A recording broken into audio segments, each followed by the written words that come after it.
Olá pessoal, bem-vindos a mais um episódio do Ô Mãe Podcast, esse canal feito com tanto amor, carinho, só para levar informação para vocês, uma informação responsável e muito séria, né, Nath? É isso mesmo. Uma alegria estar aqui com vocês mais uma vez nesse cantinho aqui tão especial. E aproveitando, não se esqueçam de se inscrever no canal, ativa o sininho para não perder nenhuma novidade. É muito importante a interação de vocês, hein? A gente conta muito com o compartilhamento.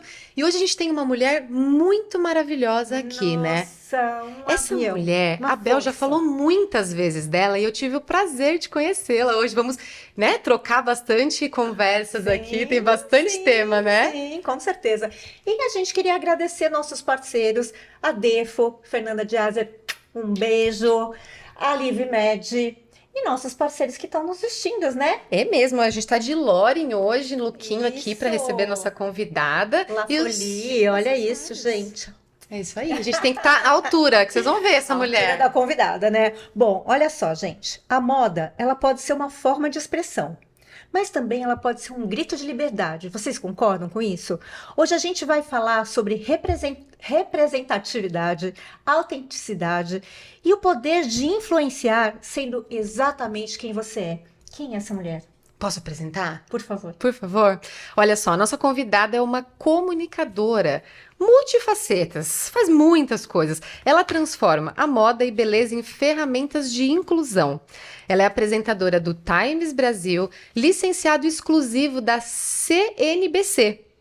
E ela fala do mercado de luxo, lifestyle para TV, tudo que a gente adora, sabe? Tem umas fofoquinhas envolvidas ali que a gente também gosta. Ela é uma dos membros da Forbes BLK. E é uma das vozes mais influentes quando o assunto é moda inclusiva e poder feminino. Seja muito bem-vinda, Dani Rude! Ai, que delícia! Você sabe que a gente nunca leu um currículo tão grande, mas o seu a gente precisava. Gente, obrigada. Eu sou muitas coisas, né? A gente fala civirologia, né? Vem tudo e mais um pouco, né? Que bom. É um prazer pra mim estar aqui. Obrigada mais uma vez pelo convite. A gente é que agradece. A gente sabe que você é uma pessoa extremamente ocupada, cheia de compromissos e tá aqui com a gente. Então isso, assim, é maravilhoso. Só chamar que eu venho. Que delícia. Agora, vamos começar contando um pouquinho da sua história, né? Vamos. Você é de biomédica a comunicadora, referência em moda, em representatividade. Quem é a mulher Dani Rudes? Bom, eu me formei em biomedicina, na verdade, né? E eu venho de uma família mista. Minha origem é uma família mista, de família metade branca, metade preta, eu falo assim, né?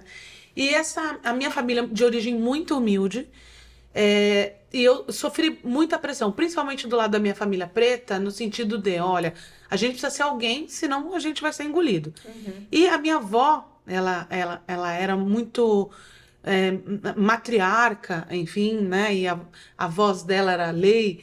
Então ela dizia, você precisa ser doutora, porque um doutor é respeitado. Você escolhe qualquer profissão desde que seja doutor. E eu ali naquele lugar, né, gente? É sério isso? Só que ela era costureira. Ela costurava pra fora, ela fazia roupas, enfim. E eu adorava brincar em volta da máquina de costura dela. E desde cedo eu já sinalizava que gostava daquilo, mas ela falava, isso não é pra você. Essa vida não é pra você. Nós estamos aqui pra você ir além. Uhum. Então eu escolhi fazer biomedicina. Eu não queria fazer medicina, exatamente medicina, porque eu queria estar por trás da bancada, eu queria estudar, eu queria ser cientista, eu tinha em mim algo de legado, sabe? Eu queria deixar um legado no mundo.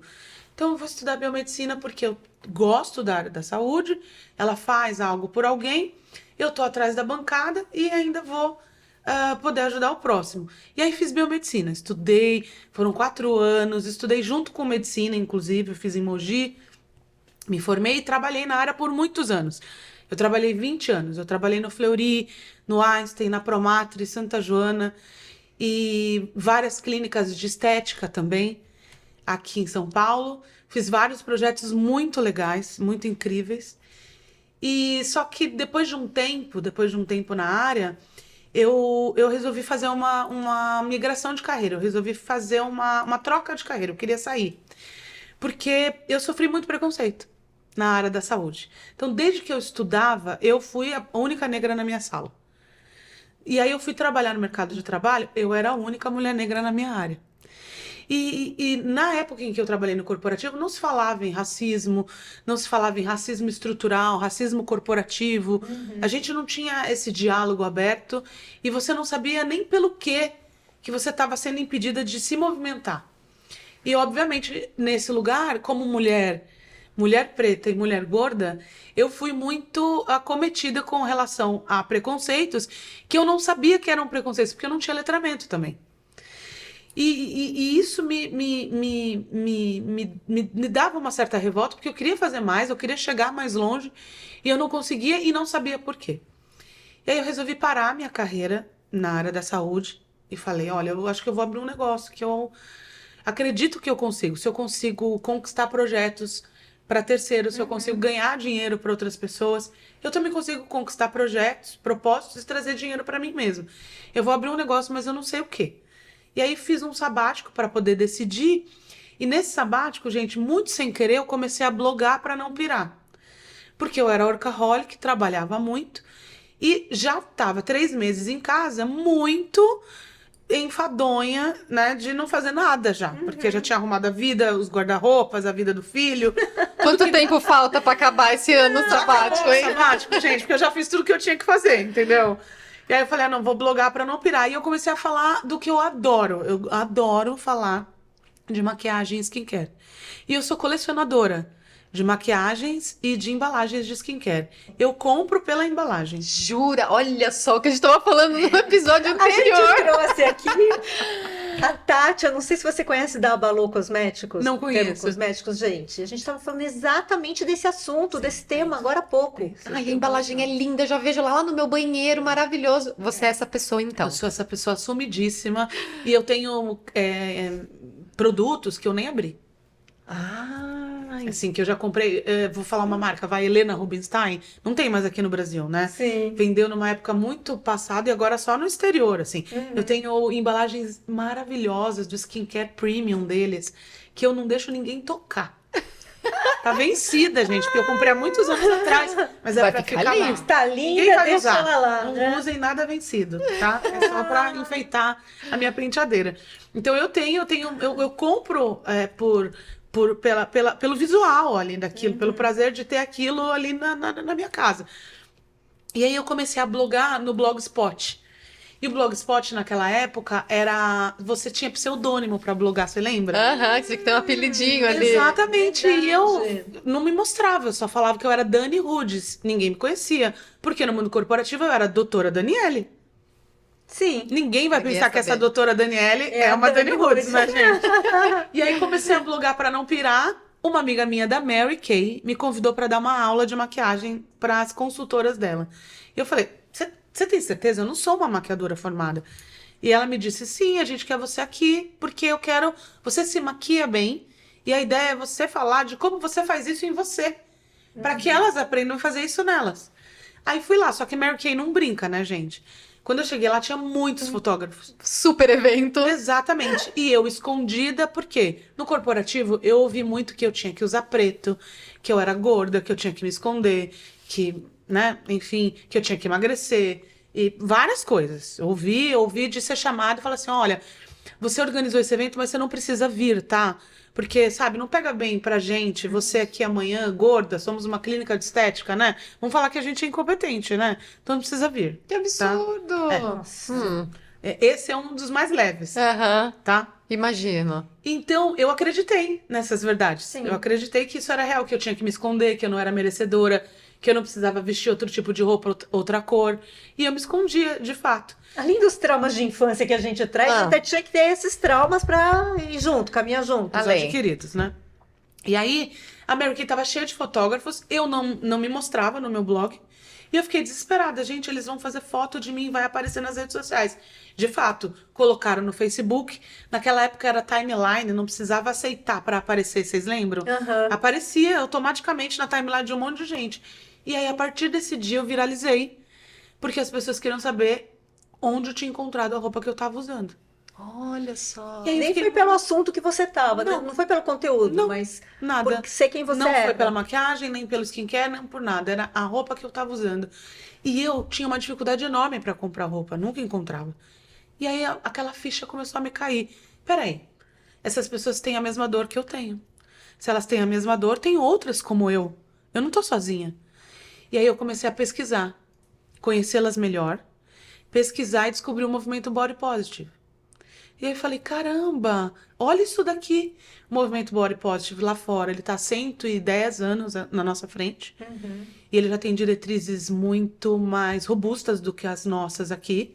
E oportunidades para mulheres, cavam oportunidades muito maiores do que conseguimos aqui. Mas eu falei, isso é uma oportunidade, eu quero me letrar. E aí eu fui estudar no exterior. Eu fui estudar na Parsons, fui estudar fora. Daqui eu estudava nas escolas fora, online, para poder entender modelagem ampliada, roupas plus size e o movimento Body Positive. E decidi que eu ia tornar esse blog, que era algo meio informal, no meu próximo trabalho. E aí abri um CNPJ e fui fazer curso de fashion blogger na FAP, para entender o que era a profissão. Fui fazer um curso de maquiagem, fui fazer um curso também de modelagem aqui no Brasil, fiz de modelagem inclusiva e fiz moda também. E isso tudo ao longo do tempo, e tocando o blog, enfim, ele virou um Facebook, que depois chegou o Instagram, enfim, e as redes começaram a crescer. Eu me especializei, passei a dar consultoria, eu também dou consultoria para marcas que querem ampliar suas grades, e passei a atuar nas redes sociais como criadora de conteúdo.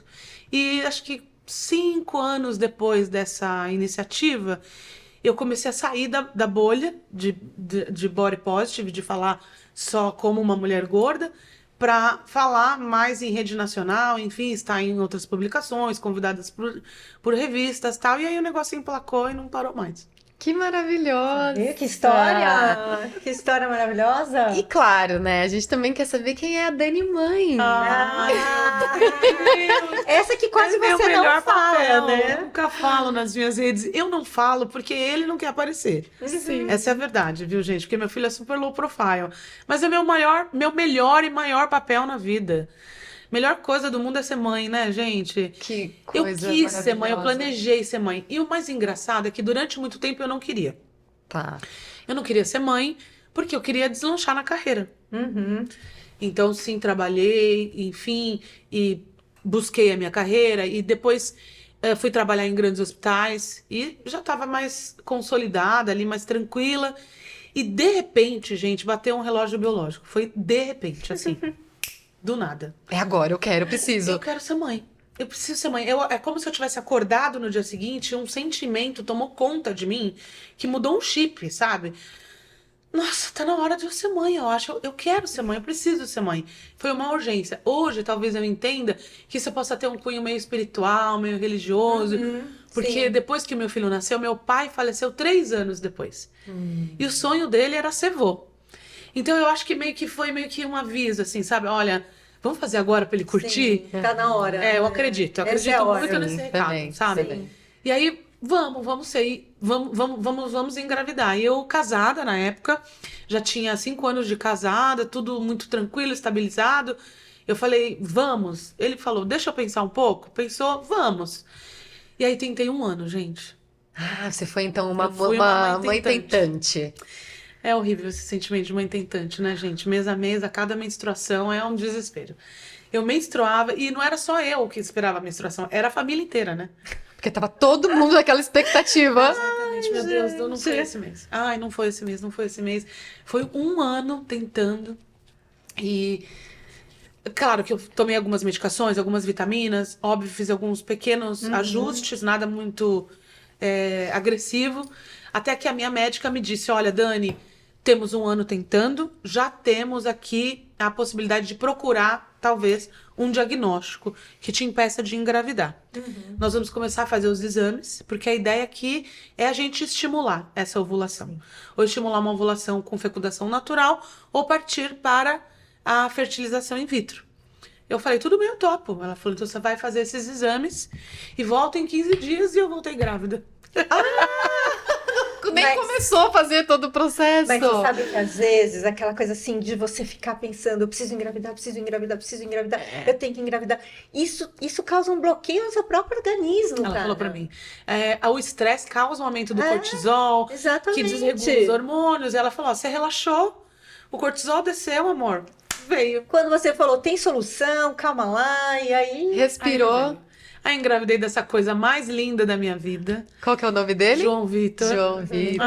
Eu falo dele como se ele tivesse 3 anos de idade. Não faz mal, é assim mesmo. Mas ele tem 22, essa é a verdade. A minha tem 24, eu também acho que ela é uma bebê, É isso, e tá gente. tudo certo. Deixei ele lá agora, qualquer coisa, liga pra mamãe, filho. Assim mesmo, gente, assim mesmo. Uma delícia de filho, um filho querido, esperado, sabe? Daquelas conversas na barriga, de tocar música pra ele. De agora ele tá revendo essas referências que eu tinha deixado pra ele quando bebê, em fitas, cassete que eu gravei, enfim. Ele é um filho amado, querido, um filho tranquilo, calmo, um contraponto, um equilíbrio, me ensina, aprendo com ele todos os dias. É um baby, eu sou fã dele. Ai, que delícia. O olhinho brilha falando do filho. A mãe chora, né, gente? Ai, gente. Ser mãe é isso, a gente ia se emocionar, né? Ele Eu é falo que demais. filho dá muito trabalho, dá trabalho, Nossa, gente. Mas não o é um mar de amor que a nada, né? gente tem é uma coisa assim surreal, explicar, né? Não se mede, né? Amor de mãe não se mede. Não, é inexplicável, né, gente? A gente tem trabalho, eu tive muito trabalho quando ele nasceu, no sentido de que, na minha época, eu não sei na época de vocês, em correlação à maternidade, mas se romantizava muito a maternidade, né? Sim. Você tem que aguentar, é assim Sim, mesmo, sim. o peito tá rachado, é desse jeito, e vai. E, gente, ninguém falou pra mim, amamentar é lindo, mas é um aprendizado duplo, do bebê e da mãe, né? Lógico. Então, foi uma batalha. E nem sempre teu corpo tá preparado para aquilo, né? Exato. É. Por mais que a gente se prepare, e não tem nada a ver Sim. com falta de responsabilidade. Não tem. Ou dedicação, né? Então eu tive trabalho para amamentar. Quando ele fez 3 anos, eu me separei do pai dele, então foi uma batalha grande também. Foi algo difícil, porque a partir daí o pai dele não participou mais da criação dele. Então, ele não quis, foi uma opção. Então, eu fui mãe solo a partir dos 3 anos. Então, é uma batalha, né, gente? Mãe solo. Ontem mesmo eu estava vendo um tema sobre isso, eu não me lembro agora, acho que foi no Saia Justa, elas estavam falando de um tema que é a maternidade. Eu não me lembro direito, mas eu sei que a Eliana levanta um tema falando de mães que cuidam dos seus filhos e dos seus pais ao mesmo tempo. Chama geração... não lembro agora, gente, mas depois a gente coloca aí Isso. embaixo Mas é aqui. verdade, mas a nossa geração tem isso, a gente cuida dos filhos e dos pais. Exatamente. Então eu passei a cuidar dos meus pais. Exatamente. Perdi meu pai quando meu filho fez 3 anos, e aí fui cuidar da minha mãe, depois da minha avó e do meu filho, enfim. Então, é uma batalha. Lógico Né? que A gente sabe que é uma batalha. E mãe solo, gente, é uma batalha, né, solitária. E as inclusive. informações, né? Na época, eu tenho um filho de 16, a Bel de 24 também, o seu também depois dos 20. Então, aquela época não tinha tanta informação. Hoje, qualquer dúvida, teve uma febrinha, teve não sei o que, isso é normal, a gente consegue saber as informações. Antes, era o livro do bebê, que tem um azul ali. Gente, isso aqui eu tenho. Então, esse kit aí, e era lá. Nossa, isso, febre né? acima de tanto. Quando eu tenho que ir no médico? Era muito mais Exatamente. restrito pra gente. Não, o máximo que eu tive foi o 0800 do São Luís. Meu filho nasceu no São Luís, na maternidade São Luís, DOR, né? Agora é Rede DOR, né? Rede DOR. E tinha um 0800 para as mamães. Olha. E a gente ligava, eu falava, meu peito tá rachado, tá sangrando, tá não sei o que lá. E ela, põe na luz para secar, põe isso, põe aquilo, põe aquilo. Quem resolveu foi a minha ginecologista com o pediatra do meu filho. Eu, não, a gente vai usar uma pomada. Ah, mas me falaram que não pode, porque o bebê toma... Você vai ficar querendo que ele tome o seu peito sangrando, ou você vai preferir que ele fique lambendo uma pomadinha? É porque ser mãe não tem manual, gente. tem. Não tem manual. Então é impossível isso. A gente tem que fazer o que tá confortável pra gente com aquele bebê ali na hora, Sim. né? E a gente às vezes erra, claro, mas erra tentando acertar, né? Sim. Então eu acho que essa coisa. E a mãe tem a culpa, né? Você tinha culpa? Gente, eu tenho culpa até hoje. Meu nome é culpa. O nome é mãe, o sobrenome é culpa. Mas Não sei nem pelo quê, mas eu tô me sentindo Eu culpada. tô culpada de tudo. tudo. Eu tenho culpa de tudo, Você gente. tá culpado que você tá aqui e ele tá lá, e você não e aí eu tentou ver deixei se ele tá atender, jantando. e aí se ele jantou, e aí se ele viu os documentos que ele precisa, porque hoje ele tá lá selecionando os documentos que ele precisa. Você precisou de ajuda? Tô culpada porque eu não fiz um negócio quando ele tinha 10 anos. Porque a gente tá na terapia, a gente lembra, eu falo, ai meu Deus, será que isso afetou ele? Filho, deixa eu te falar, a mamãe fez tal coisa, isso te fez sentir mal? Mãe, pelo amor de Deus, lembro mãe, disso. o que isso aconteceu? Sabe que eu fiz isso com a minha filha outro dia? Que eu tava vendo um documentário, eu acho que foi, um vídeo. Aí eu comecei a chorar, assim. Aí eu mandei o vídeo pra ela e falei, nossa, a mamãe fez isso, a mamãe era assim. Ai, perdoa, filha. Coisa mais boba, né, da gente. Porque olha o tanto que a gente se doa para o filho, né? E de repente você se sente culpada, sei lá, porque você não botou água no copo para ele. É isso aí, gente. É isso aí mesmo, entendeu? Não tem como. Eu me culpo por tudo, até por mimá-lo demais. Porque o João, meu filho, é Também. único. Foi uma opção. Eu quis ter um Nós filho três só. aqui de filho único, é exatamente Então assim. vocês sabem o que eu tô falando. Sim, muito bem. Ele dormiu, depois que eu me separei do pai dele, ele veio dormir comigo na cama, dormiu comigo na minha cama até os 10 anos. Me julguem, eu aceito. Que delícia que foi esse momento. É o meu único filho! Eu faço do jeito que eu quiser. Assim, aquela lá, eu fui rebelde. Eu fui rebelde. Meu filho, minhas regras. Meu filho me resegue. Mas você sabe o que eu falo? Que assim, ó, a gente foi uma geração muito de privação. Isso. Privação, Não não pode. pode. Se comporta, É. não pega nada na mesa se ninguém te oferecer. Não é? Não era assim? Sim, e aí eu acho que hoje a gente quer dar para os filhos tudo aquilo que a gente não teve, tudo aquilo que faltou pra gente. Só que nessa ânsia a gente acaba pecando por excesso.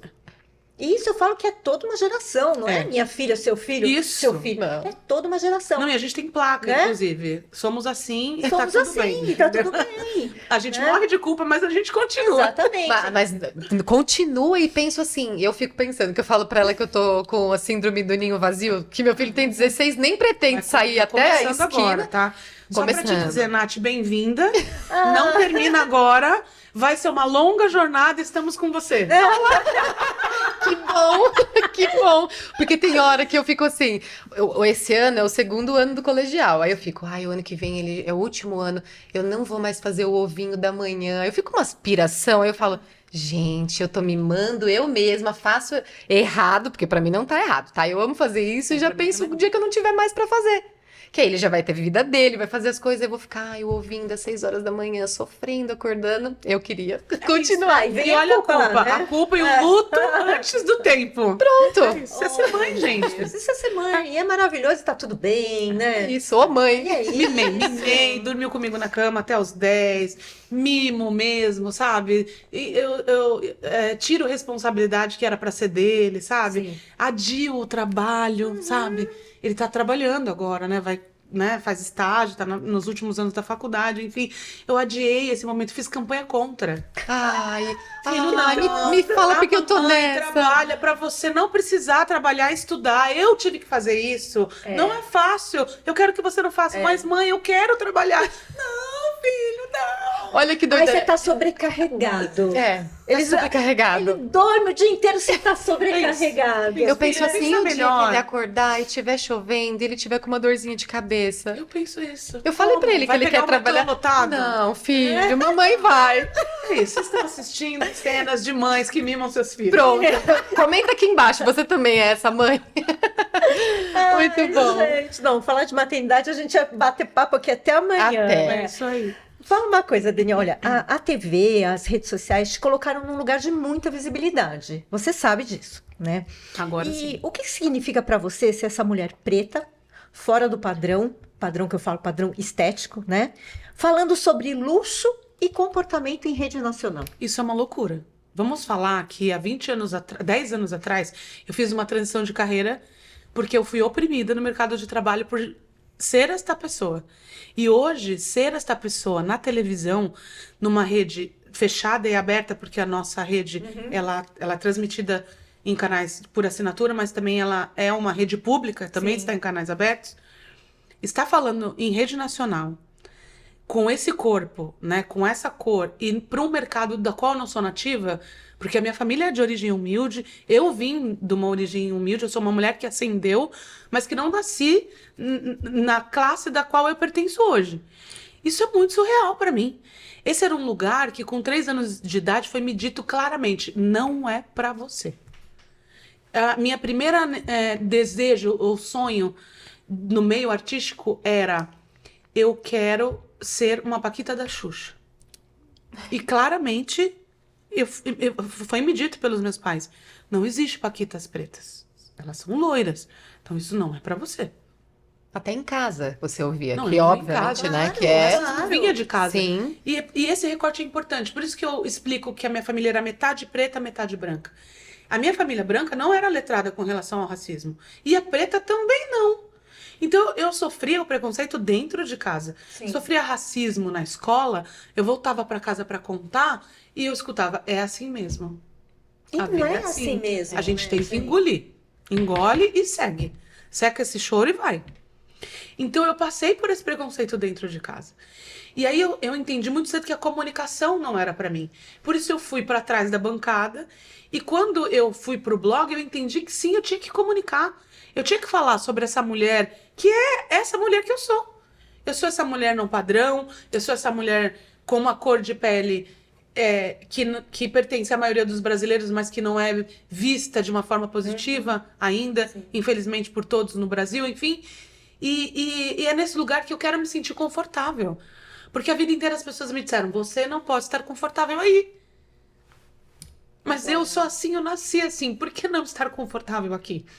Então eu acho que eu me rebelei. Eu hackeei o sistema.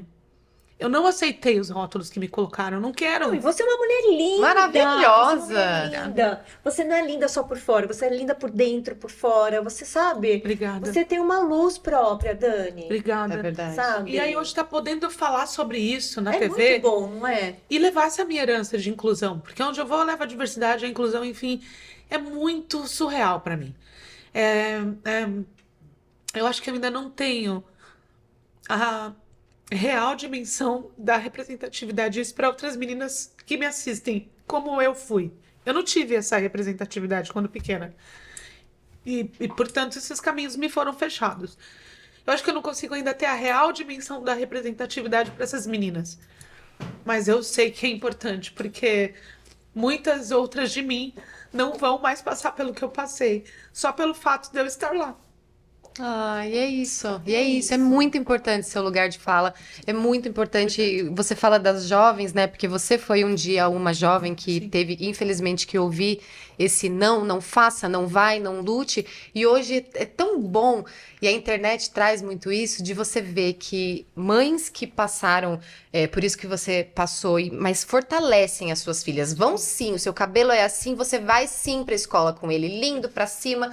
E vai, briga com a pessoa que estiver falando, né? Aponta o dedo mesmo. Então, assim, Mostrando a beleza. A beleza. Né? A beleza. De Que não é aceitar real. esse De não rótulo aceitar. mais, né? sim. Eu acho isso, eu acho que essa representatividade é muito importante. Eu acho que o canal é muito pioneiro em trazer essas vozes negras para frente da câmera, porque a gente sabe que há inclusão em muitas empresas, em muitos canais, mas nas profissões de ponta ou de bastidores. Então o canal é muito pioneiro por trazer essa representatividade para frente das câmeras, bancar esse tema, porque foi um tema escolhido pelo meu vice-presidente, o André. André, obrigada pela confiança, pela oportunidade. E ele disse: não, você tem toda a competência para poder falar sobre isso. E acreditou nesse Sim. lugar.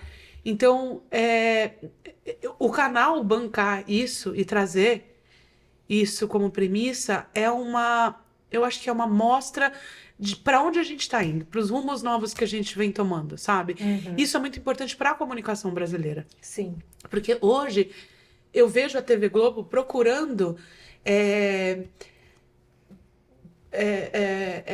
pessoas negras de importância no nosso passado e encontrando imagens e momentos que não representam hoje de verdade a grandeza do que foi esse momento, você entende? A gente tem momentos grandiosos de homenagem a pessoas brancas incríveis, mas a gente não tem esses momentos grandiosos no passado para pessoas negras.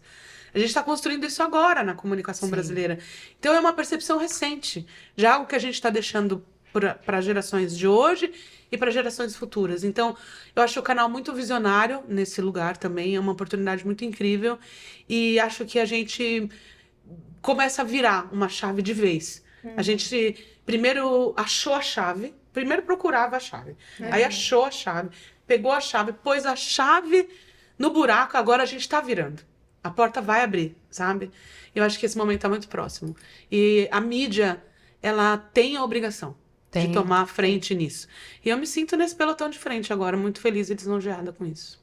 Que alegria, e com certeza vai mudar a vida de muita gente. né? Muita gente. É tão bom, eu fico muito feliz, até dando o exemplo de uma pessoa maravilhosa que eu sou fã, inclusive eu vi no seu Instagram ontem, eu vou comentar dela, mas a primeira vez que eu vi um vídeo da Paola Oliveira sambando com todo aquele corpo daquela mulher maravilhosa, mas que pro padrão que as pessoas, né, tem que ser a magrinha, que tem que não ser não sei o quê, e ela realmente assumiu aquilo com celulite e tudo mais, eu olhei e falei, caraca! Que mulher maravilhosa, e é isso. Quantas vezes a gente não olhou e colocou uma calça, colocou uma cinta pra não mostrar a celulite que a gente tava porque não queria, porque fulano vai comentar, porque não sei o quê.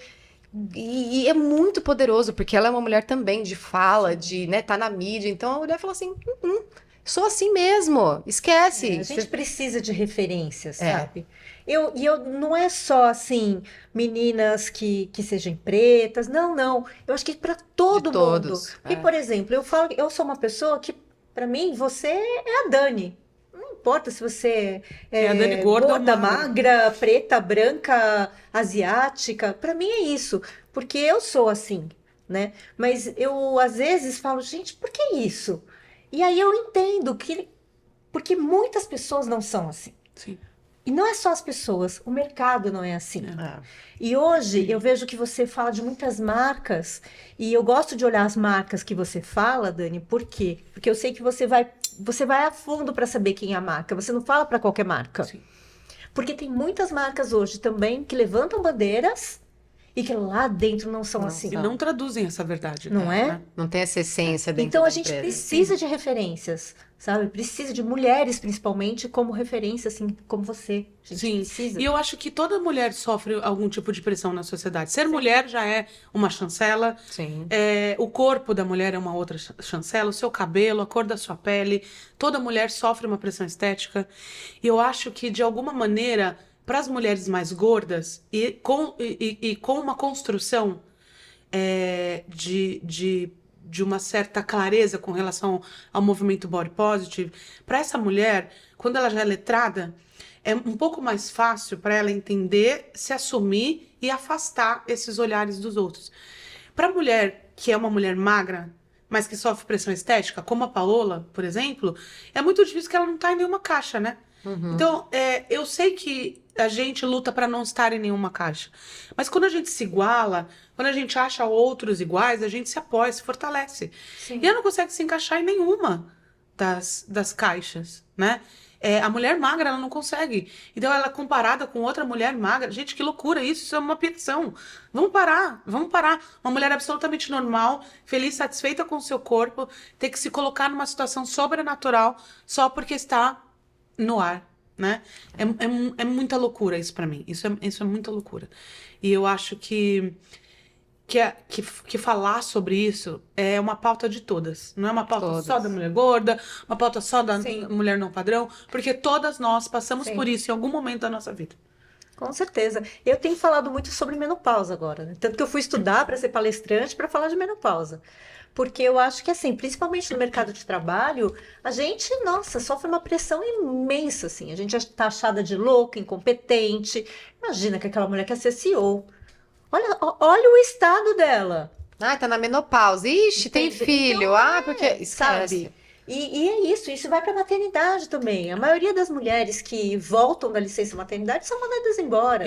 Isso é um dado estatístico, né, gente? Né? Isso é muito perigoso. Então, realmente... Você sabe, Bel, que eu fui assistir a peça da Cláudia Raia, que fala sobre menopausa, né? eu fui demais. Você Adorei. Ela falou. Você assistiu? Não, eu não assisti Tem que ir, ainda. tá? Tem Acho que que ir. deve voltar, é Aham. maravilhosa. E assistindo a peça, ela faz aqueles depoimentos depois da peça, né? E aí eu falei pra ela, olha, eu queria dar meu depoimento. Peguei o microfone pra falar e falei pra ela, olha, eu tô flertando com a menopausa, eu tô no climatério, né? E tô no climatério na fase mais produtiva da minha vida. Eu tô ao vivo na televisão todas as sextas-feiras. E eu batalhei anos pra estar nesse lugar. E quando eu cheguei, a minha memória se foi. Eu dependo dela. Sim. Eu trabalho ao vivo, sem TP, na televisão, e preciso estar lúcida para poder falar e fazer as minhas análises técnicas. E eu tenho muita compreensão do meu time total, 100%, e muita ajuda dos meus colegas de trabalho. Mas eu sei que tem mulheres que não têm essa oportunidade. Então, isso é uma loucura. É uma loucura. E eu só sei disso e posso me tratar e buscar ajuda porque outras mulheres falaram sobre isso. Porque alguém chegou primeiro para poder falar Sim. sobre isso, né? Então eu falei sobre isso e aí ela me diz, Dani, você é a segunda pessoa que trabalha na televisão essa semana que vem aqui e fala a mesma coisa que você falou. E eu falei, Difícil. é isso.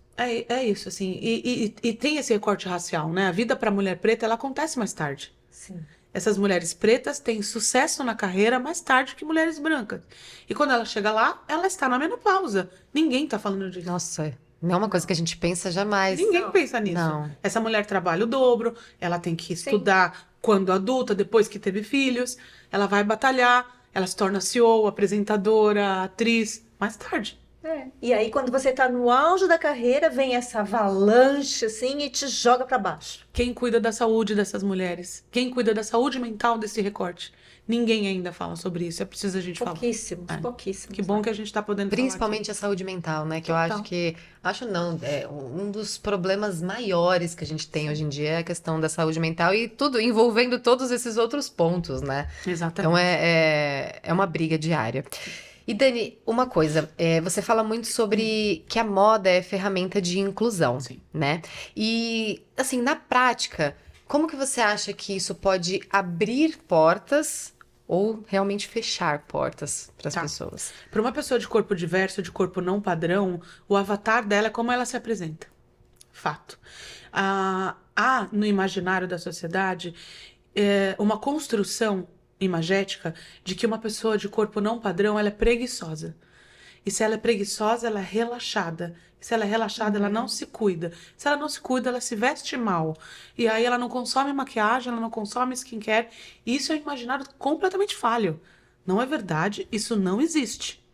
Mas a partir do momento que a pessoa acredita nisso, quando essa pessoa gorda, não padrão, fora do corpo padrão, ela se apresenta na sociedade como um todo, em eventos sociais, casamentos, no trabalho, em vários lugares públicos, espera-se dela essa imagem falha. E a roupa é o primeiro lugar que desconstrói essa imagem. E é o lugar que vai abrir a porta para essa pessoa. Porque se isso é uma entrevista de emprego, se ela é uma pessoa gorda e relaxada, ela não vai ficar no resto da entrevista. Mas se ela entra de outra maneira e com outra apresentação, aquilo passa a quebrar um paradigma e uma desconstrução de imagética. E aí eu olho e falo, eu recebo você, sente-se aqui, por favor. Então abre portas. Coloca você sentada para ser ouvida, minimamente ouvida. Dá para você segurança para encarar uma reunião de trabalho. Num time que muitas vezes não te dá voz porque você é a pessoa gorda e porque eu acho que você é relaxada. Então, eu costumo dizer que a roupa é um avatar. Todos os dias a gente se prepara para aquela briga, não é isso? Vocês se prepararam, escolheram a dedo a roupa que vocês vieram aqui hoje. Eu, combinando com o cenário, enfim. A gente se programa para se apresentar na vida. E a gente tem um lugar privilegiado. Eu sou uma comunicadora, sou uma pessoa pública, as pessoas me reconhecem na rua muito mais vezes, isso me abre mais portas, obviamente, mas quando isso não acontecia, era a roupa que me levava para os lugares, que me fazia com que as pessoas me olhassem com mais simpatia. Não, você sempre estilosésima, né? Essa mulher sempre muito estilosa. Muito obrigada. Muito estilosa. Eu adoro moda. E a moda, ela é capaz de fazer isso. Ela é capaz de tirar você da bolha, ela é capaz de te abrir portas, ela é capaz de te colocar num lugar onde você nem imaginava, ela é capaz de te elevar. a um julgamento menos doído, menos doloroso, menos severo. Então, ela é uma ferramenta de inclusão. Se eu não proporciono isso para mulheres de corpo padrão, eu tiro delas o direito de ir e vir. E isso é uma questão de existência e respeito com qualquer ser humano na sociedade. Equidade, a gente fala de inclusão com relação à equidade de direitos e com relação à igualdade. Igualdade é você tentar dar o mesmo direito a todos. A equidade é você dar condição para que todos cheguem naquele lugar. Sim. E a roupa é a condição.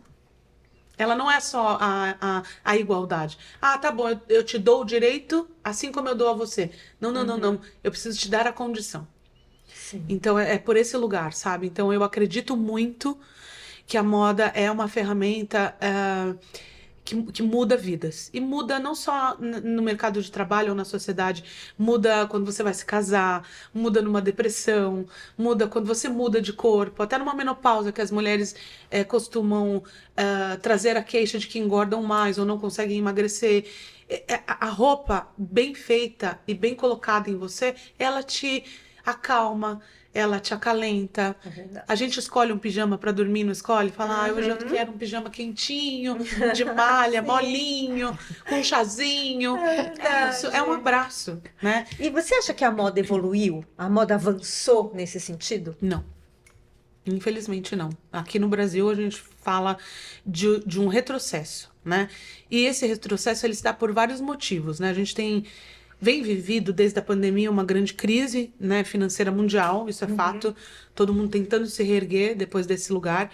E quando a gente tenta se reerguer, nas grandes crises, a gente começa a cortar pelas beiradas, né? Sim. A gente compra o mesmo iogurte, ele custa 2 vezes mais, mas a gente não viu que a quantidade é 1,5 vezes menos. Sim.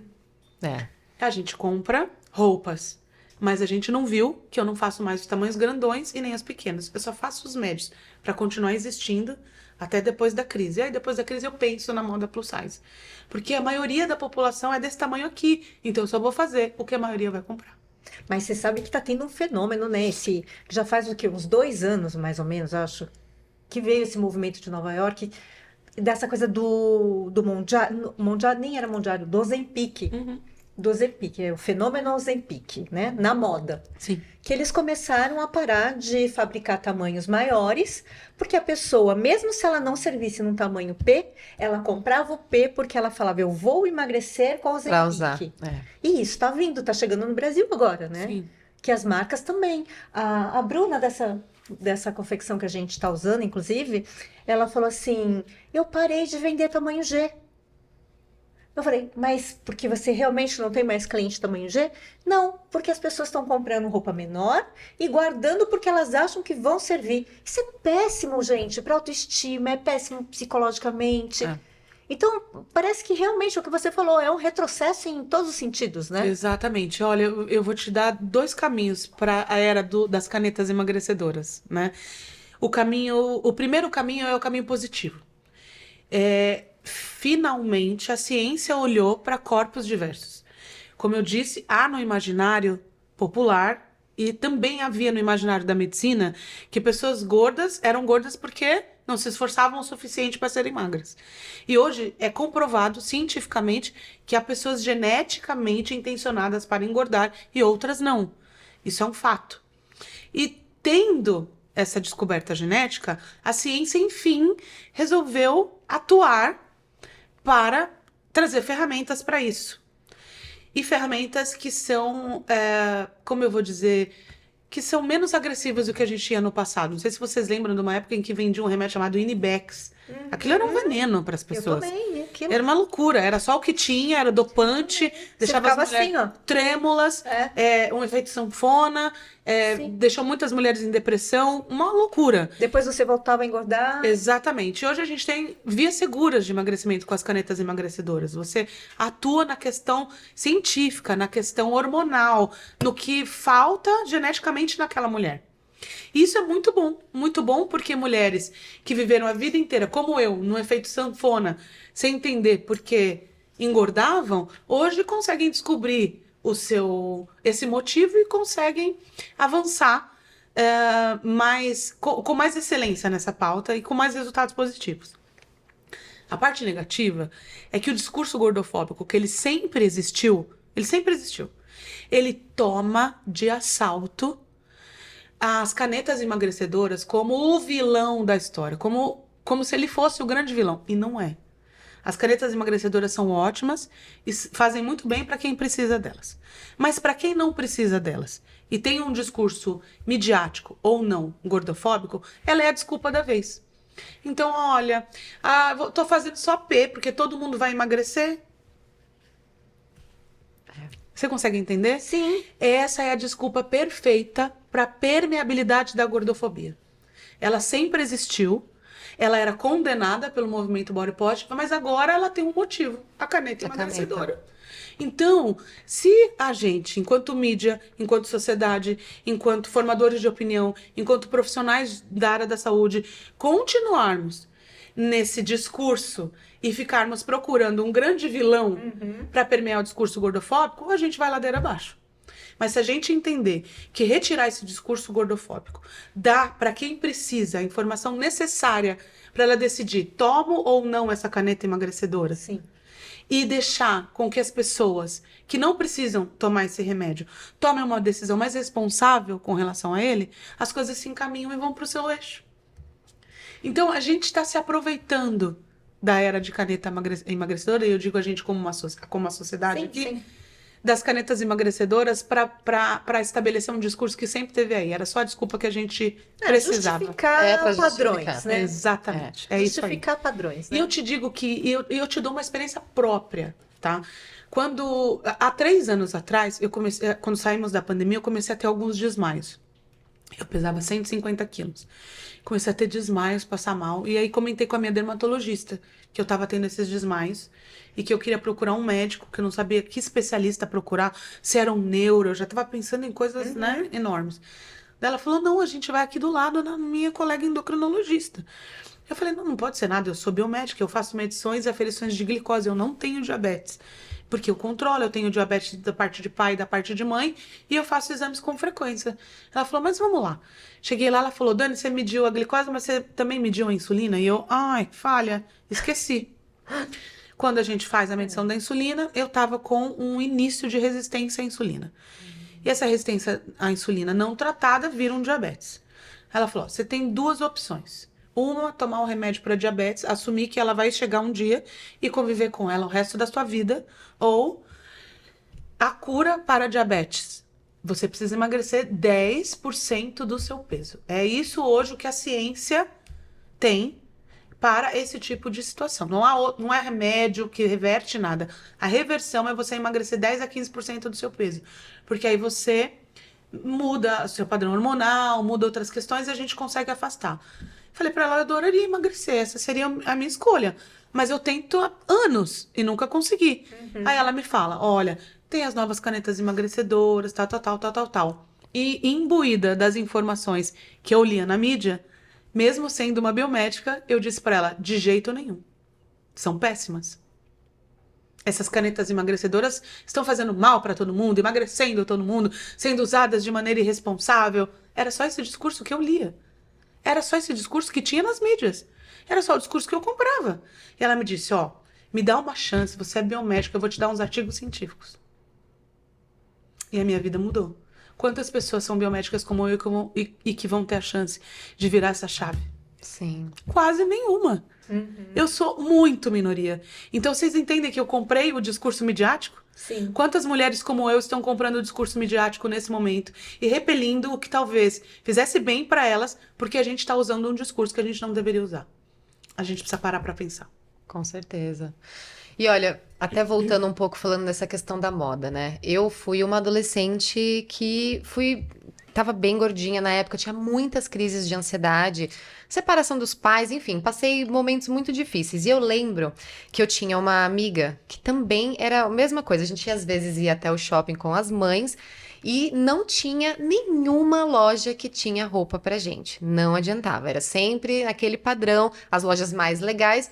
E sobrava, eu sentia isso, sobrava algumas coisas que a gente, né, podia usar.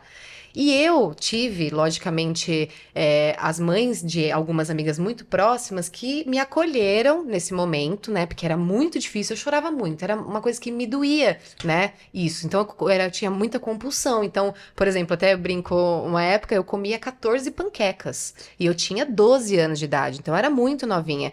E isso foi, assim, muito, muito difícil. Eu fazia umas dietas da maçã, então comia maçã o dia inteiro, mas eu tive uma amiga que teve uma bulimia pesadíssima, e ela tem até hoje.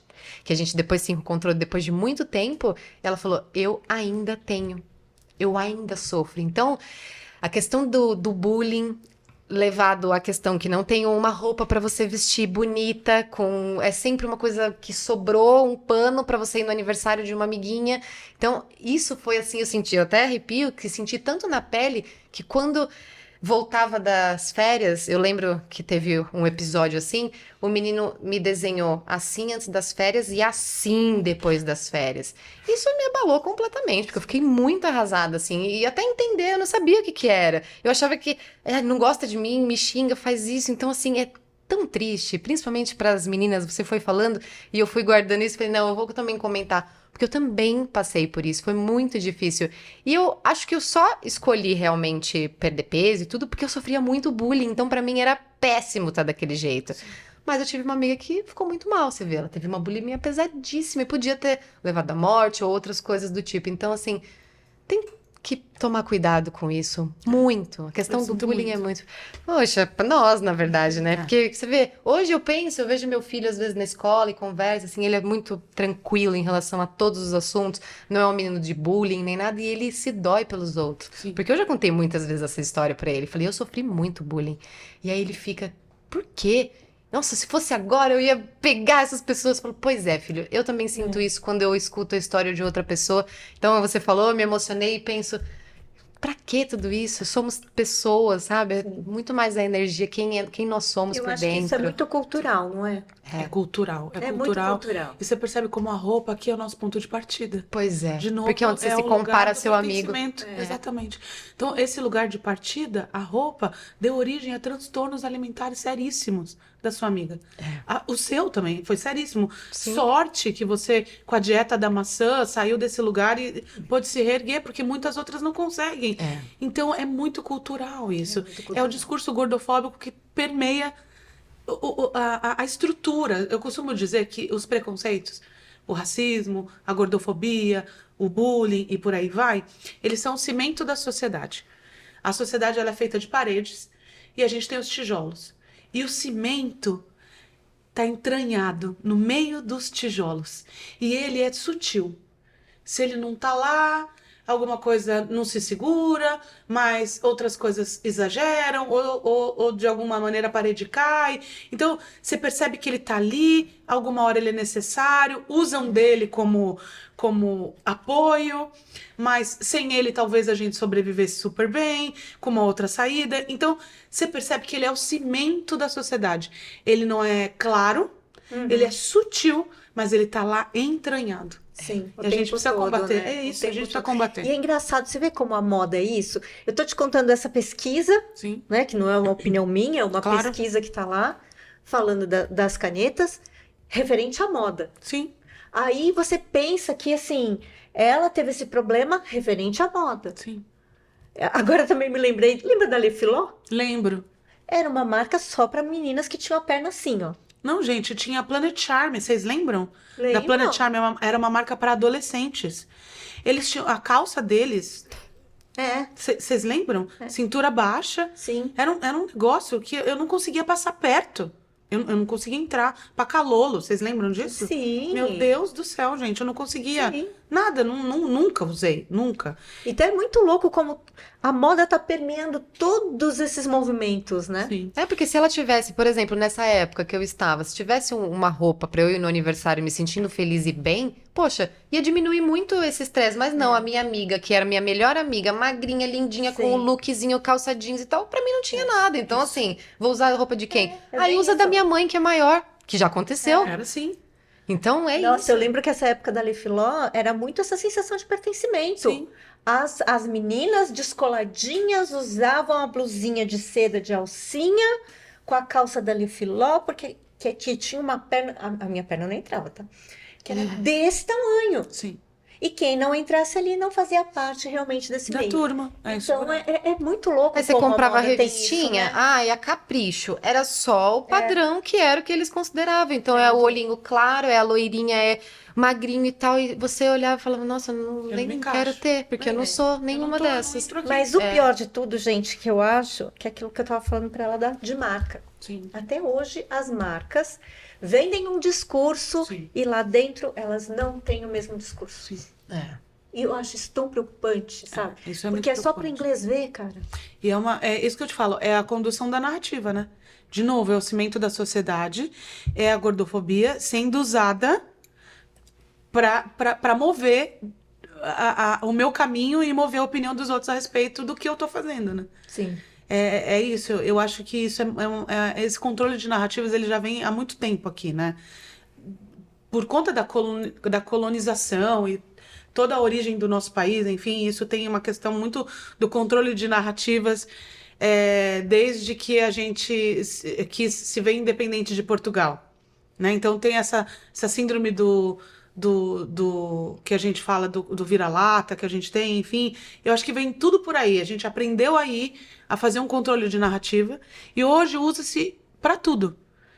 Né, para justificar por que eu produzo assim, não produzo assado, para justificar por que eu não respeito o consumidor, para justificar por que eu não coloco propósito no que eu faço, para justificar por que eu não vou produzir roupas maiores, para justificar por que eu faço o negócio dessa forma e não dessa forma.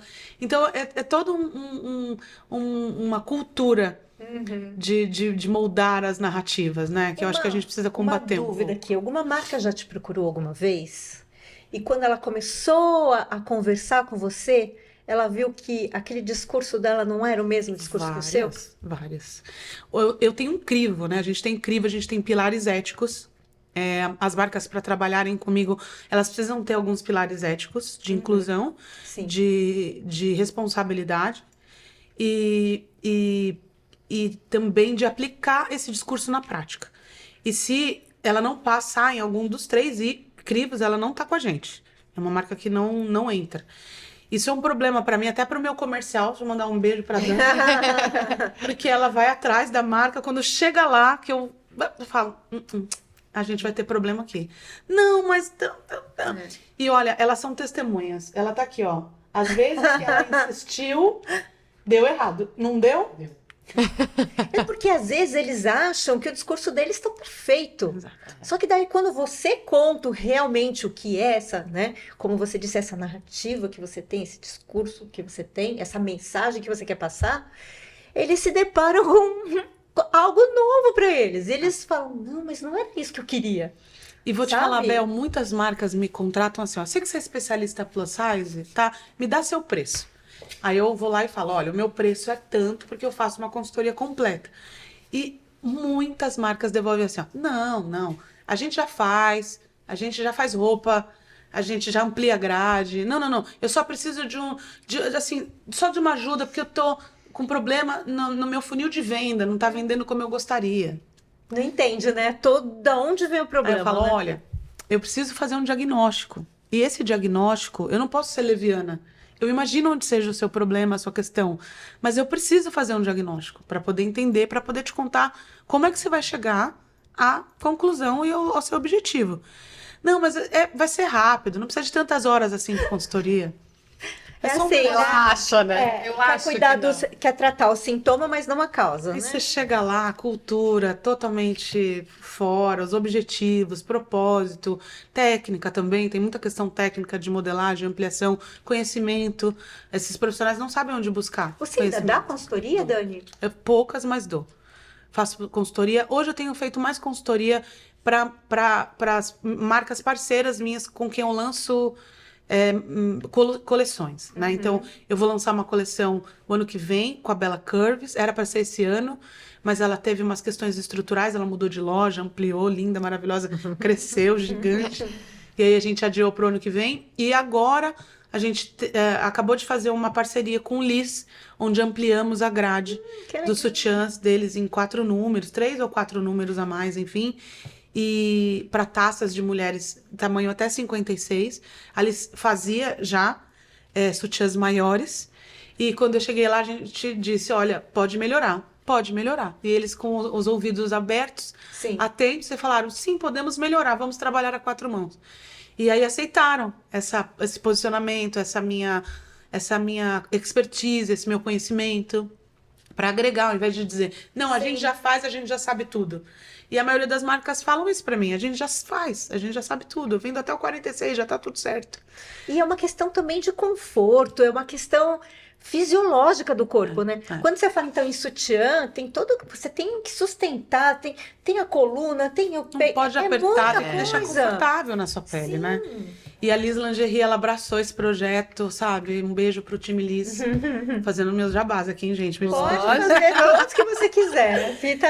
Elas abraçaram esse projeto e fizeram uma ampliação geral, uma modificação geral na grade como um todo, de tanto as lingeries como as peças de underwear, os biquínis, também a linha praia. Então, uma felicidade gigante. Então, eu tava lá, fui lá, a gente faz muitas provas, desenvolve, sei lá, tem esse sutiã que eu tô usando aqui hoje, eu acho que foram o quê? 12 modelos? Pra chegar no... Pra chegar no final? Um pouquinho menos, acho que foi pouquinho pra menos? 7 ou 8. 7 ou 8? Tá. 10, vai. Uns 10, por aí. Pra Até a gente deixar chegar ele- ele no sim. lugar que a gente queria perfeito, sabe? Então, muito legal. Então, eu tenho feito mais com quem eu tenho desenvolvido coleções Sim. e me envolvido. Porque Liz Lingerie, eu sou embaixadora da marca, né? Então, tenho me envolvido. Mas, se sobrar um tempinho, é louco.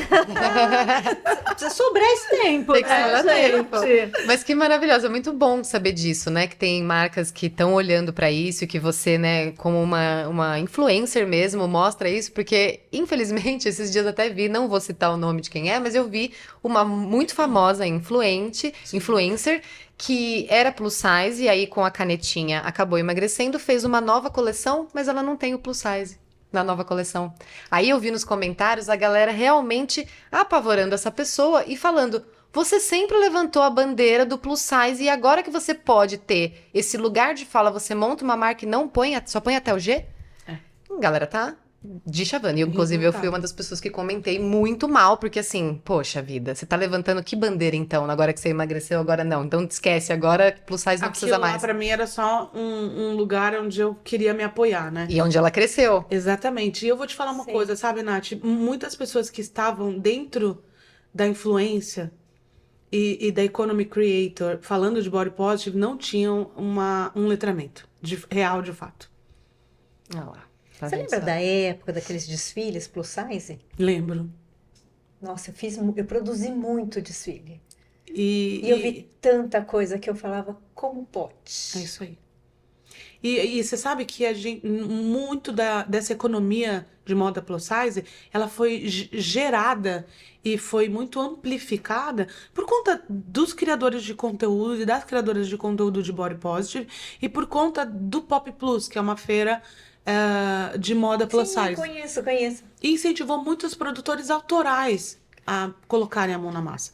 Mas, infelizmente, o produtor autoral de moda plus size, ele não tem apoio. Não é igual uma moda regular que ela abre, ela é pequena, ela dá alguns passos, ela vai crescendo, aí ela consegue ampliar, consegue uma linha de crédito, às vezes um investidor, e ela vai escalando o negócio dela. A moda plus size não tem linha de crédito. Ela não tem interesse em investidor. Você não vê pitches de moda plus size sendo Gente, levados para investidores. Mas os dados, por exemplo, os dados sobre, padrões de corpo dizem uma coisa e aí o investimento A diz realidade, outra. Exatamente, para você ver como é tão forte a gordofobia presente aí. E o produtor autoral, ele acaba ficando sem argumento, porque ele não é um cara técnico. Eu sou uma mulher técnica porque fui atrás, porque me formei. E para eu fazer um pitch para convencimento de um grande Sim. investidor, eu tenho dados reais técnicos, tanto produtivos, de quanto ele vai gastar na produção, e quanto ele vai investir para de fato escalar aquele negócio. Então, num pitch, a gente precisa entregar a probabilidade. É um dado técnico. Agora, o cara que produz na moda autoral, ele produz pela dor. Ele não é um cara técnico. Ele produz porque ele não conseguia vestir a roupa que ele queria. Sim, é E verdade. aí, como que escala? Sem técnica, sem apoio, É, sem não linha de escala. crédito? Não escala, Não escala. morre. E é por isso que o mercado fica só E as grandes correndo atrás marcas do rabo. não fazem. Então, à vontade no lugar delas, ninguém tá cutucando. Pois a gente vai cutucar, vai falar mais, cada vez mais, que isso abra realmente, porque realmente pode mudar. Enfim, essa parte que a gente fala, saúde mental, tá tudo relacionado e a vida mesmo da pessoa, né? Então é muito forte. E Dani, a gente infelizmente tá chegando ao fim, Gente, mas assim, já! assim, porque vai passando, as plaquinhas vão subindo ali. Que dor! Não, tá bom, vai. Bate-papo tá uma delícia aqui. Não tá uma delícia. Mas a eu gente tem acho. ainda umas perguntinhas aqui pra você, umas rapidinhas que a gente fala. Sim. Né? Eu tenho uma que, assim, eu tenho certeza que você já inspirou muitas mulheres. Tem alguma história de alguma mulher pra você compartilhar com a gente que você olhou e fez assim, eu tô no caminho certo, realmente? Nossa, agora eu choro, porque tem várias. Conta uma, Peraí, conta. quer que eu vou buscar mais um Nossa, papelzinho? agora eu tenho aqui o meu de reserva. Eu tenho várias histórias, assim, que elas me contam por DM. Todos os dias eu recebo um relato, um depoimento. Que legal. Do quanto eu mudo a vida delas, do quanto as ajudo. Mas acho que tem duas que eu vou falar que são bem legais. Teve um projeto que eu apoiei de doação das minhas roupas. Assim. Então, como eu sei que o mercado é escasso e eu sempre ganhei muita roupa das marcas, eu sempre dou muitas peças de roupa. E dou para brechós, para incentivar a economia circular. Eu dou para projetos que reintroduzem ou ajudam a levar mulheres em situação de vulnerabilidade de volta para o mercado de trabalho. E essas mulheres estão numa situação financeira ruim e muitas delas estão fora do corpo dito como padrão. E elas não conseguem voltar para o mercado de trabalho porque elas fazem o curso de reinserção no mercado, mas não têm a roupa para ir na entrevista. Olha só. Então, eu fiz a doação para um projeto que prepara essas mulheres e que monta o look. Então, mandei alguns looks montados full, para que elas pudessem ir nas entrevistas. E eu, um dia, estava andando na rua e uma moça me parou e disse assim, você é a Dani Rudes, não é? Eu falei, sou. Hoje, eu sou executiva de contas numa grande empresa multinacional. E eu só tô lá porque você me vestiu. Porque eu morava na favela de Paraisópolis e eu não tinha dinheiro nem para ir fazer entrevista. O projeto me preparou, me deu o dinheiro da condução, me vestiu com a sua roupa. Que lindo. Nossa, nem Gente. acreditei. Aí você fala, valeu a pena vale passar tudo, por tudo vale que eu tudo. passei, né? Vale muito, muito, muito a pena. E eu tava esses dias num show, tava no show do Belo, né, Luli? Era um show que era um show misto. Belo, Simone Mendes, várias pessoas, enfim. Farraial, obrigada. Eu fui a convite de um grande amigo, Renato Burato, e chegando lá, eu tô dançando, me divertindo, assistindo o Belo. Ai, meu Deus, adoro o Belo. Tava lá me divertindo, e aí uma moça na plateia, assim, ficava, assim, ali onde eu tava na área VIP, ficava me olhando, assim, muito, assim, me olhando e tal. Aí uma hora ela veio até mim, assim, e falou, você é a Dani Rudes, não é? Daí eu falei, sou. Ela falou, eu sou sua fã. Você não sabe quantas vezes eu ouvi você e levantei da cama pra ser alguém, pra ser eu mesma, pra trabalhar, pra realizar, e hoje eu só tô aqui, dançando, cantando, porque um dia eu ouvi o que você tinha pra dizer, isso mudou a minha vida. Muito obrigada por você fazer isso por mim. E eu, nossa, passou um filme na minha cabeça, porque quando eu comecei a gostar do Belo, eu era uma menina de periferia, que não tinha sonhos, eu não pude sonhar. E de repente eu tô lá no show do Belo, sendo exemplo para outras mulheres, para que elas alcancem seus sonhos, seus objetivos. E aí eu olho para trás e falo, cara, como eu cresci. Como eu venci. Maravilhoso. Que bom estar isso, aqui, né? sabe? E como eu venci pelo propósito. Eu não precisei passar por cima de ninguém. A linha da ética não precisou ser tênue para mim. Ela é fato, ela não vai ser ultrapassada. E foi assim, passional até, sendo amiga dos meus clientes, fazendo o que eu acredito e o que eu amo, sendo amiga das minhas seguidoras, que eu pude chegar até aqui e ser reconhecida num show enorme como esse e receber esse tipo de agradecimento, sabe? Valeu muito a pena.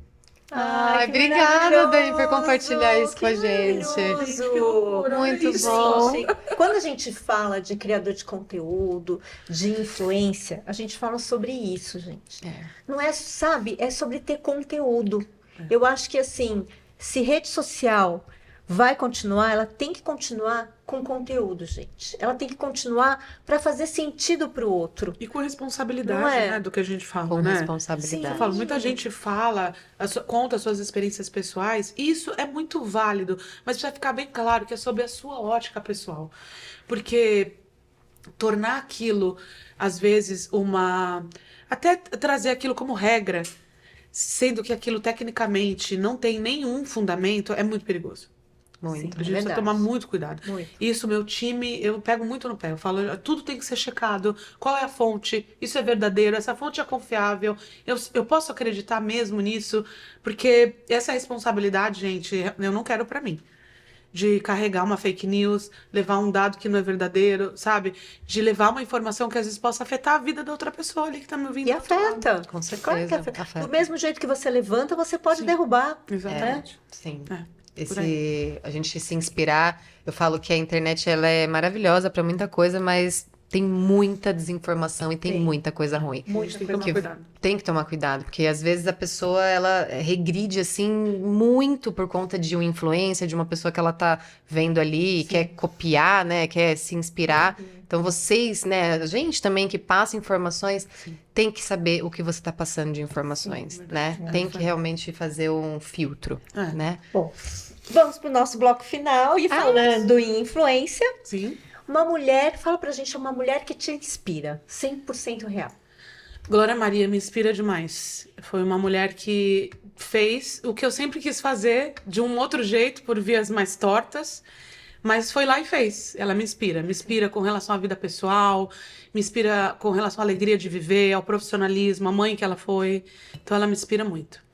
Bom, eu ia perguntar aqui um não que te fortaleceu, mas a gente já falou de muitos nãos Vários. aqui que fortaleceram a sua Muitas vida. portas fechadas. Aliás, quero deixar um recado pra você que me disse não, que disse que eu não ia chegar, que eu não ia conseguir. Obrigada. Eu não consegui te agradecer no passado, porque me doeu, mas hoje, amor, muito obrigada. Muito bem. Maravilhoso, hein, gente? E eu acho assim, ó, pra gente completar, quero que, na verdade, você complete a frase. Poder feminino é Autenticidade.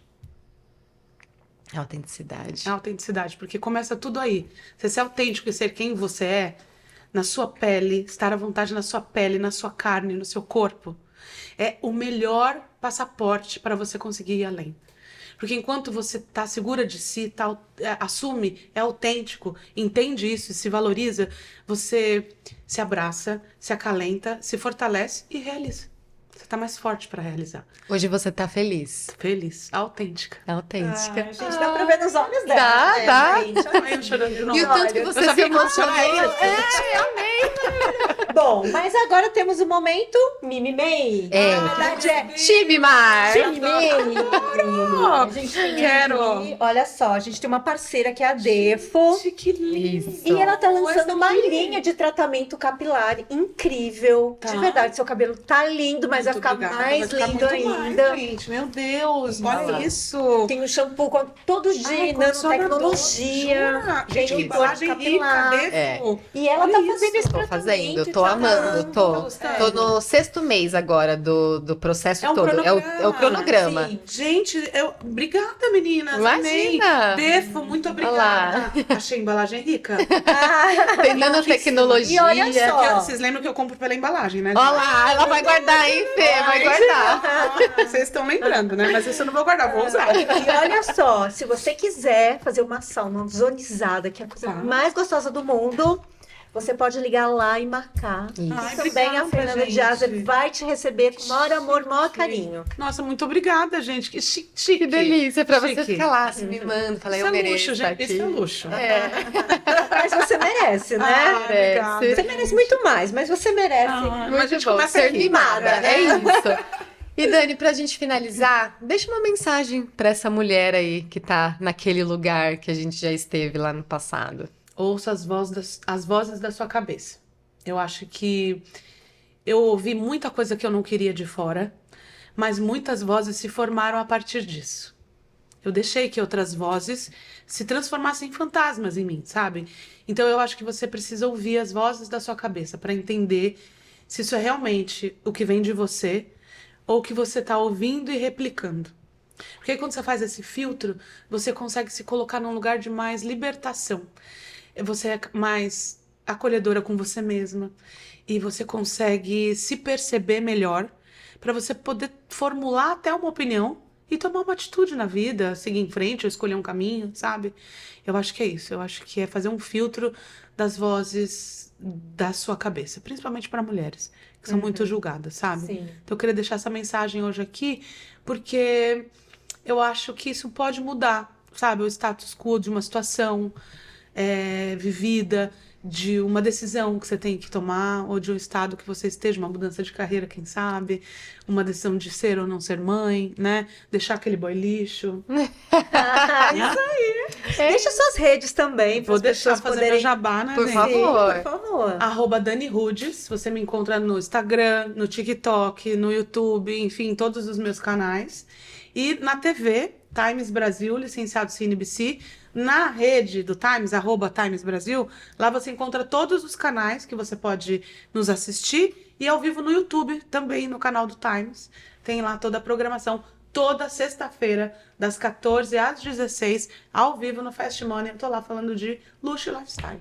Ai, gente, que coisa boa. A Bel já tinha cantado a bola, ela falou, você vai amar, Dani, com certeza, e realmente. Essa mulher, né? Foi Fala muito sério. bom. Obrigada, amiga. Foi Obrigada. lindo, foi Maravilhosa. lindo. Acho que foi um dos Bel, episódios mais, assim, emocionantes. É. Ai, gente, chorei também, Que a gente né? já- Bastante, Não, e é tão pela lágrimas. história. E pelo tudo que você deixou aqui de, É. sabe, de mensagem para as pessoas. Isso é tão importante. Obrigada, obrigada. E meninas, vão lá na TV qualquer dia pra vocês conhecerem lá. Vamos Por sim. favor, vocês Nossa, vão vai ver. ser um prazer. É lindo lá. Os estúdios são lindos, são de frente pra Marginal, né? Pra ponte. É a ponte estaiada que fala? Aquela ponte? Não. Não, mas é uma ponte. Torres, é. Ah, tá bom. Ponte Ari Torres. É uma ponte Tá. lá estaiada também. Aqui na minha casa. Aqui do lado. E os estúdios são tecnológicos, sabe? São lindos. legal. Nossa, vou sim, As com câmeras, é certeza. lindo. Vocês vão conhecer lá Vamos todo mundo. Vai ser um conhecer. prazer recebê-las lá. Delícia. Que alegria. Ai, gente, que episódio, né? Ai, eu tô muito Não feliz. queria nem terminar ele, né? Pois é tão gostoso. Eu falo que cada vez que a gente recebe uma pessoa assim que tem, principalmente propósito, né? O Ô Mãe Podcast, ele tem um propósito que é levar informações importantes e trocar experiências. Então, experiências reais mesmo, você viu? Sim. Essa mulher chorou aqui, gente. É daqui, Sim. ó, vem daqui de É. dentro. Então, é muito importante você que tá passando por uma situação como as que a gente conversou aqui, respeite mais o seu tempo também, né? Se olha no espelho e fala, calma, vai dar tudo certo, sou eu. Igual ela falou, escute mais você também, né? O seu interno do que por fora, porque a gente tem muitas vozes aí que atrapalham o nosso fluxo, Isso aí. né? É E é isso, espero que vocês tenham gostado de mais um episódio, agradecendo mais uma vez os nossos parceiros, né, Belzinha? Sim, a Defo, maravilhosa. Que você vai lá conhecer também a clínica de Azer, que é maravilhosa, você vai amar. A Live Med, que a gente, né, fala muito aqui de suplementação e do tanto que ela ajuda nessa fase, principalmente da menopausa, né? Mas a Nath já se cuida com 36 anos, porque é importante para você poder chegar bem lá na frente, você já começar a se cuidar, né, Nath? É isso aí, vocês têm o nosso cupom de desconto OMAM10 para ter 10% de desconto em qualquer um dos produtos. Se cuidem, se amem, amem as pessoas que estão do lado e eu tô muito feliz, é uma energia gostosa Olha, aqui. não esquece, hein? Curte, comenta, compartilha. Se quiser mandar alguma mensagem para Dani, pode mandar nas nossas redes, nas redes que ela passou aqui também, É né? isso aí, um beijinho também pra Lauren, ó, Lafoli também, e a Videofly produtora que cuida dos nossos conteúdos. Um beijo e até o Beijo. próximo episódio.